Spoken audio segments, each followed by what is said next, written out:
माननीय सांसद डॉक्टर सुधांशु त्रिवेदी जी आपको संबोधित करेंगे। मेरा विनम्र निवेदन है अपने माननीय राष्ट्रीय प्रवक्ता से कि आपको संबोधित करें। मित्रों, आज 140 करोड़ देशवासियों के लिए एक गर्व और संतुष्टि की अनुभूति का अवसर है जब हमारे यशस्वी प्रधानमंत्री श्री नरेंद्र मोदी जी को रूस के सर्वोच्च नागरिक सम्मान से सम्मानित किया गया है। यह विषय सिर्फ एक सम्मान का नहीं है। प्रधानमंत्री श्री नरेंद्र मोदी जी भारत के इकलौते प्रधानमंत्री हैं जिन्हें अनेक देशों में, प्रमुख देश जैसे फ्रांस, इजिप्ट, यूनाइटेड अरब अमीरात, विशेषकर हमारे विरोधी लोग ध्यान दें, सऊदी अरब, यूनाइटेड अरब अमीरात, इजिप्ट और पैलेस्टीन जैसे तमाम देशों ने, करीब 12-13 देशों ने अपना सर्वोच्च नागरिक सम्मान दिया, पूर्व में भी दिया जा चुका है। और आज रशिया ने अपने highest civilian award the Order of the Saint Andrew the Apostle प्रधानमंत्री श्री नरेंद्र मोदी जी को दिया है। महत्वपूर्ण बात सिर्फ एक सम्मान की नहीं है। इस समय मोदी जी एकमात्र राष्ट्राध्यक्ष हैं जिसे 2 बार अमेरिकी संसद के संयुक्त सत्र को संबोधित करने का अवसर मिला और उसके साथ ही रूस ने अपना सर्वोच्च नागरिक सम्मान दिया।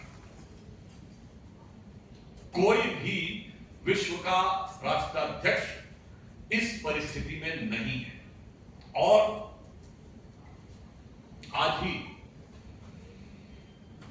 अमेरिका में भी व्हाइट हाउस की प्रेस कॉन्फ्रेंस में पुनः उन्होंने बोला है कि just to reiterate that India is our strategic partner. विश्व में किसी भी अन्य देश की वह स्थिति नहीं है कि अमेरिका कहे कि India is our strategic partner और रशिया कहे India is our traditional ally. यानी दोनों ही आपको कहे कि आप उनके रणनीतिक साझेदार हैं। अमेरिका ये कहे और रूस कहे कि आप उसके परंपरागत साझेदार हैं। मुझे लगता है कि वैश्विक कूटनीति के सुंदर समन्वय का जो दृश्य दिखा है और स्वयं प्रधानमंत्री जी ने कहा है कि उनका सम्मान नहीं है, 140 करोड़ देशवासियों का सम्मान है। मुझे लगता है कि जिस प्रकार की दक्षता और क्षमता मोदी जी ने दिखाई, और उल्लेखनीय बात यह है कि आप ध्यान करें कि युद्ध के बियॉन्ड समाधान निकाला जा सकता है, यह भी बात उन्होंने वहीं पर कही है। इस समय वो ऑस्ट्रिया की यात्रा पे हैं, परंतु मैं एक बात कहना चाहूंगा कि हमारे राजनीतिक विरोधी जो इस प्रकार के विघ्न संतोषी हैं कि किसी भी शुभ और मंगलकारी कार्य में किस प्रकार से कोई नकारात्मक दृष्टि देखी जा सकती है, जिनको उसमें महारत हासिल है, वो सदैव किसी न किसी विषय को लेकर इस शानदार गौरवपूर्ण क्षण पर भी कोई ना कोई नकारात्मक बात करना चाहते हैं। तो हमसे पूछ रहे हैं कि यूक्रेन के बारे में क्यों नहीं बोलना है। तो मैं पूछना चाहता हूं, हम तो सरकार में हैं और प्रधानमंत्री जी का यह अधिकारी नहीं, कर्तव्य भी है कि अंतरराष्ट्रीय विषय पे बोले। मैं कांग्रेस पार्टी से पूछना चाहता हूं, आपकी सीडब्ल्यूसी में क्या रशिया यूक्रेन को लेकर कोई प्रस्ताव पारित हुआ था?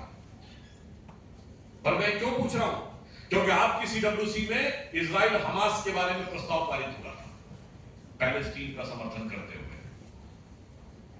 और इजराइल हमास युद्ध के बारे में सोनिया गांधी जी ने आर्टिकल लिखा अखबारों में, प्रियंका गांधी जी ने ट्वीट किया था।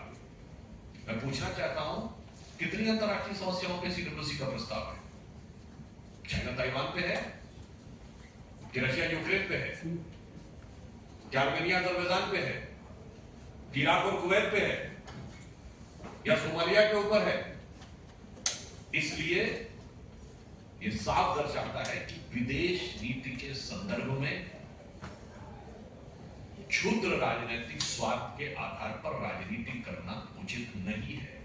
कम इस अवसर के ऊपर जो संपूर्ण भारतीयों के लिए एक गर्व की अनुभूति और एक आत्मसम्मान की अनुभूति बढ़ाने वाला क्षण है, और यह दर्शा रहा है कि भारत विश्व राजनीति के उस समन्वयकारी स्थिति में पहुंच गया है जहां पर कि वो, हम नॉर्थ साउथ की भी बात करते हैं, ईस्ट और वेस्ट की भी बात करते हैं, वास्तविक अर्थों में यदि दुनिया में यह विचार आता है कि क्लैश ऑफ सिविलाइजेशन है, तो हम कोहेरेंस देने की क्षमता भारत मोदी जी के नेतृत्व में विश्व के पटल पर प्रदर्शित करने में सफल हो रहा है। इसलिए मैं अंत में सिर्फ एक पंक्ति कहता हूं कि बढ़ रहे हैं हम प्रगति की ओर उस रफ्तार से, बढ़ रहे हैं हम प्रगति की ओर उस रफ्तार से, कर रहा है विश्व भी हमको नमन उस पार से। धन्यवाद। प्रश्न आमंत्रित है तो ठाकुर रविंद्र सिंह जी, जी न्यूज। सुधांशु जी, आपने कहा कि हम बढ़ रहे हैं बहुत तेजी से विकास की ओर, उसी तरह से देश के कई हिस्सों में भी आबादी भी बढ़ रही है, खासकर अल्पसंख्यक मुस्लिम मुस्लिमों की जनसंख्या जो असंतुलन हुआ, इसको देख के क्या लगता है कि एक जनसंख्या नियंत्रण नीति बनाने की जरूरत है, जैसा कि आरएसएस के ऑर्गेनाइजर ने भी कहा, आप लोग की पार्टी भी कही फरमान रही। देखिए, यह विषय निश्चित रूप से राष्ट्र के लिए बहुत आवश्यक विषय है और सभी दलों को इस पे दलगत भावना से ऊपर उठकर विचार करना चाहिए, परंतु जनसंख्या का संतुलन किसके लिए चुनौती है और किसके लिए अवसर है, ये इन चुनावों के परिणामों ने भी दर्शाया है। आप सबको ध्यान है कि इस हाल में संपन्न लोकसभा चुनाव में सबसे बड़ी जीत, सबसे बड़े मार्जिन की जीत कहां से दर्ज हुई है?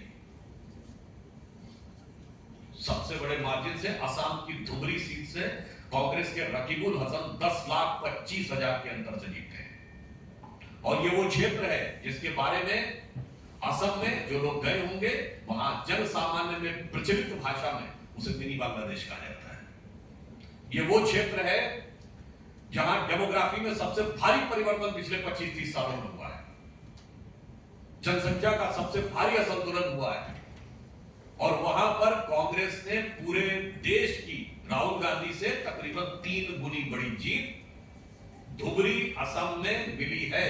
और महत्वपूर्ण बात क्या है, बदरुद्दीन अजमल वहां से चुनाव हार गए। एआईयूडीएफ के चीफ, जिनकी पार्टी के बारे में यह प्रचलित धारणा थी कि वो घुसपैठियों का समर्थन करती है, प्रचलित धारणा वर्ड कह रहा हूं, वो उनसे समर्थन हट के और कांग्रेस को इतना शानदार समर्थन मिले, तो ये मैं कोई निष्कर्ष नहीं निकाल रहा हूं, देश की प्रबुद्ध जनता के सामने एक विचार छोड़ रहा हूं कि इस चुनौती में, इस आपदा में अवसर कौन तलाश रहा है। नीरज पांडे, एबीपी। तो सुप्रीम कोर्ट का जो कमेंट आया साहब, हाल में संपन्न चुनावों में और उसके बाद शपथ ग्रहण में संविधान लेकर जो लोग आए थे, सर्वोच्च न्यायालय के डिसीजन ने भारत की संविधान पे आए सबसे बड़े संकटों में से एक का उत्तर दिया है। इमरजेंसी की बात तो सब लोग करते हैं, परंतु ये जिस संदर्भ में दिया गया है, संविधान पे बहुत बड़ा खतरा था। जब 1985 शाहबानो केस आता है, सर्वोच्च न्यायालय का निर्णय एक गरीब मुस्लिम महिला को, शायद मुझे ध्यान नहीं है, 120 रुपए या कुछ ऐसे के आसपास का मेंटेनेंस देना था, और उस समय ये लगता है कि शरिया के विरुद्ध है, तो तत्कालीन कांग्रेस सरकार जो स्वर्गीय राजीव गांधी जी के नेतृत्व में चल रही थी, उसने सर्वोच्च न्यायालय के निर्णय को रौंद कर संविधान से ऊपर शरिया को कर दिया था। मैं चुनौती से कहता हूं, दुनिया में एक सेकुलर देश बताइए जहां सुप्रीम कोर्ट के जजमेंट से ऊपर शरिया होता हो। संविधान खतरे में था। यह हमें फिर याद दिलाता है कि संविधान को कितना बड़ा खतरा, जब ये सत्ता में आए हैं, अनेक प्रकार से संविधान को खतरे में डाला है, परंतु आज सर्वोच्च न्यायालय के निर्णय ने निश्चित रूप से वो खतरा जो आज से तकरीबन 40 साल पहले, 39 इयर्स बिफोर एस्टैब्लिश किया था, उसको समाप्त किया है। और दूसरा, मुस्लिम महिलाओं के लिए एक बहुत बड़ी राहत और मानवीय संवेदना का मार्ग प्रशस्त किया है। और तीसरा, मैं ये कहना चाहूंगा, इसको मजहबी मामले से अलग हटकर ये महिलाओं को एक समान रूप से सम्मान और अधिकार देने का निर्णय है। यानी किसी भी महिला को अब मेंटेनेंस का अधिकार है, irrespective of whichever religion she belongs to. Anand Parul TV 9।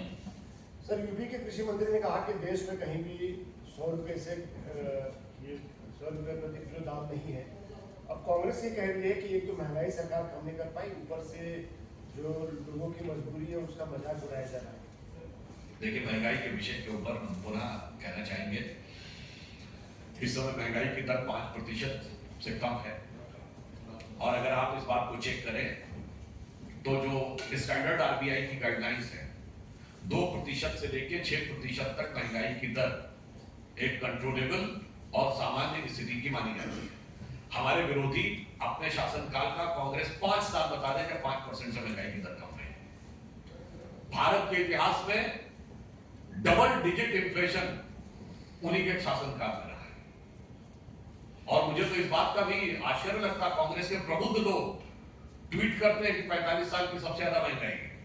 अब 45 साल तो 1979 से होते हैं, 17% महंगाई नहीं थी, 91 बात न करते, और 2010 और 11 में 10% से ऊपर थी। तो मेरा मानना है कि महंगाई के विषय के ऊपर तथ्यात्मक बात करनी चाहिए। और मैं देश की जनता से कहता हूं, सब जाइए अपने अपने इंटरनेट पे खोलिए और रेट ऑफ इन्फ्लेशन कितना था पिछले 50 साल का सारा डाटा अवेलेबल है। फिर इनको जवाब दीजिए जो कहते हैं 50 साल की सबसे बड़ी महंगाई और 45 साल की सबसे बड़ी महंगाई है।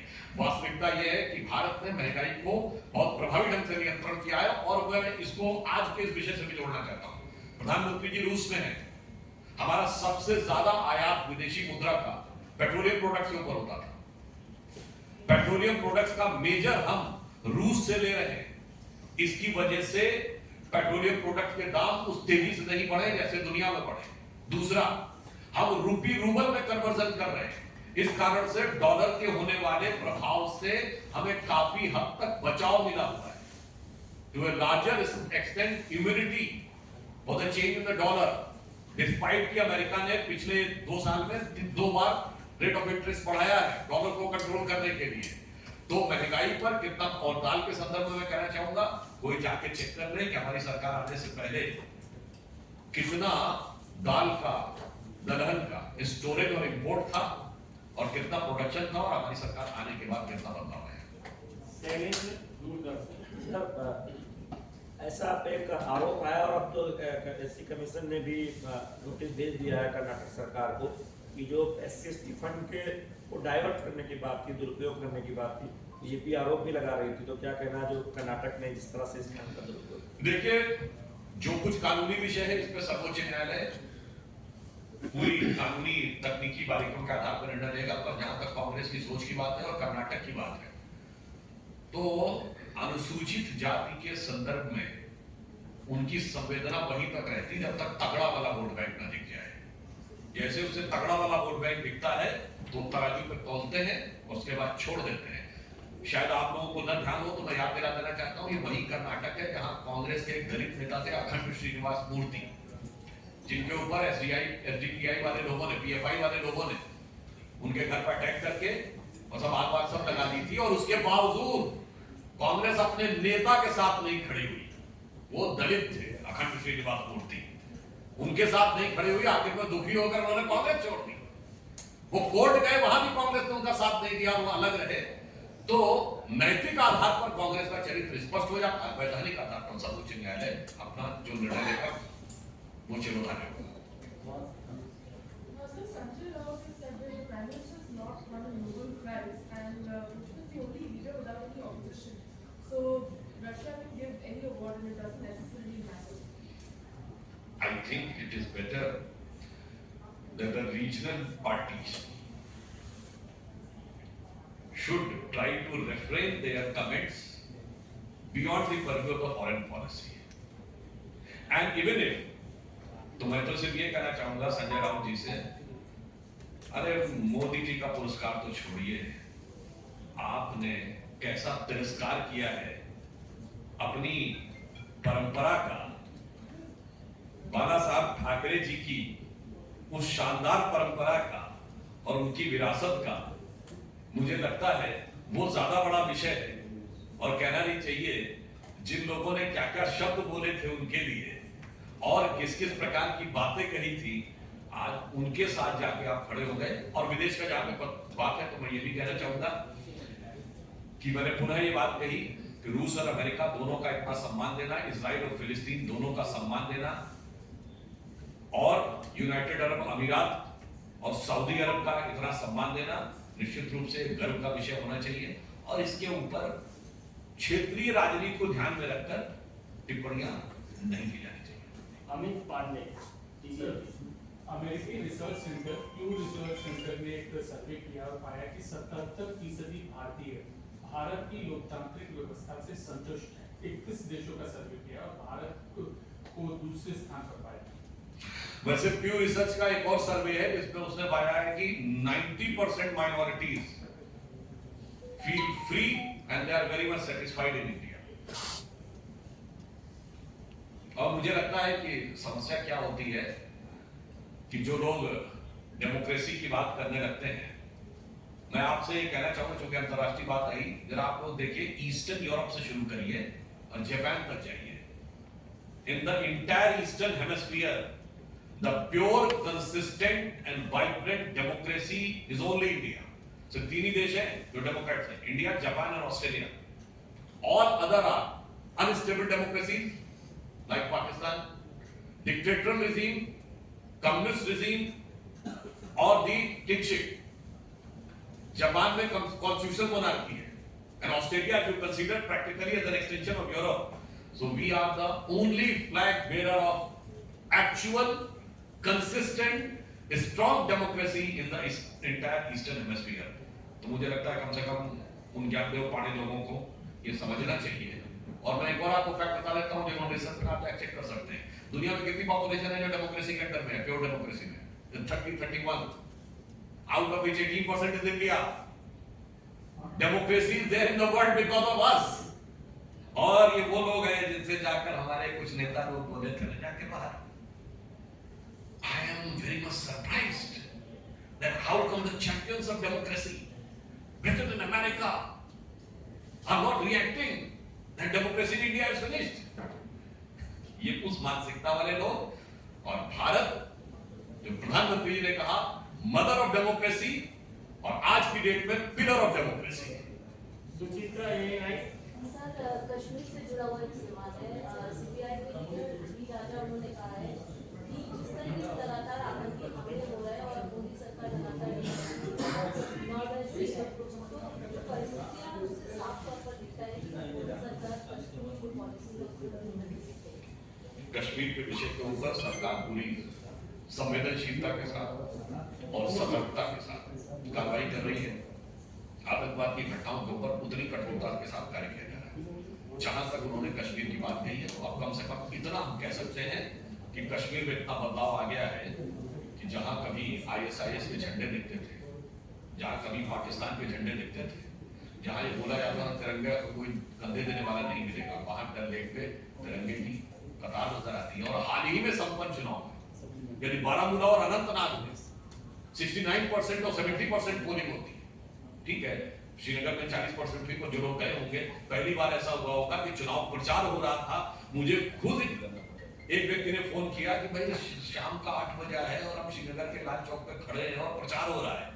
मुझे लगता है ये दर्शाता है कि कितना बड़ा बदलाव आया। और जो आतंकवाद की घटनाएं हैं, तो मैं डी राजा साहब को याद दिला देना चाहता हूं, हमारी सरकार आने से पहले वो आतंकवाद सिर्फ कश्मीर तक सीमित नहीं था, वो चेन्नई से लेके चंडीगढ़ तक और गोवा से लेके गुवाहाटी तक और जयपुर, नागपुर, लखनऊ, फैजाबाद, वाराणसी, हैदराबाद, चेन्नई, कौन सी ऐसी जगह थी जहां पे आतंकवाद नहीं था, धमाके नहीं होते थे, चलती ट्रेन चलती बस में धमाके होते थे, रेलवे स्टेशन और उस पर लिखा रहता था कि छुइएगा नहीं धमाका हो जाएगा। मुझे लगता है नजारा इतना बदला है, जरा नजर बदलिए तो आपको नजारा समझ में आएगा। सुबंतु जी, अभी प्रधानमंत्री की इस यात्रा का आपने जिक्र किया, उस पर न्यूयॉर्क टाइम्स लिखा है कि ये प्रधानमंत्री की इस यात्रा ने जो है पुतिन को अलग करने की कोशिश नाकाम हुई। वही BBC लिखता है कि इनकी यात्रा से शक्ति संतुलन जो विश्व था वो बराबर हुआ है। देखिए न्यूयॉर्क टाइम्स ने क्या लिखा, जिसके बारे में केजरीवाल जी ने कहा था बड़ा मुश्किल होता है दुनिया के सबसे बड़े अखबार में छपवाना, जो सबसे बड़ा अखबार में नहीं हुआ छपवाना बोला था, मगर जो official statement of US government है जिसमें उन्होंने बोला है कि इंडिया का strategic align, that is more significant. तो मुझे लगता है किसी मीडिया हाउस ने क्या लिखा है वो गलत टिप्पणी है। आधिकारिक वक्तव्य जो सरकार का है वो इसके ऊपर वास्तविक टिप्पणी है। अंतिम 1 मिनट ऐसे चलता है। अंतिम प्रश्न कमलेश जी और दीपक जी का संयुक्त रूप से है। सुप्रीम कोर्ट ने इम्पोर्टेंट रूलिंग दी है, उसने कहा है कि मुस्लिम महिलाएं भी गुजारा भत्ता ले सकती हैं, इसको आप कैसे देखते हैं? मैंने इस विषय में ऑलरेडी बता दिया कि संविधान जब जब कांग्रेस सत्ता में आई है खतरे में रहा है, और ये एक ऐसा निर्णय था जिसमें संविधान से ऊपर शरिया कर दिया गया था। और ये बात मैं पहले भी कह चुका हूं, किसी को अटपटी लग सकती है, परंतु शाहबानो केस ने जो जजमेंट दिया था उसके अनुसार भारत सेकुलर राष्ट्र नहीं, संवैधानिक रूप से आंशिक मुस्लिम राष्ट्र हो गया। मैं गंभीरता से बात कह रहा हूं, अन्यथा मेरे विरोधी बता दें एक सेकुलर देश जहां सर्वोच्च न्यायालय और शरिया में मतभेद हो तो शरिया सर्वोच्च न्यायालय से ऊपर हो जाए, that too by the act of parliament.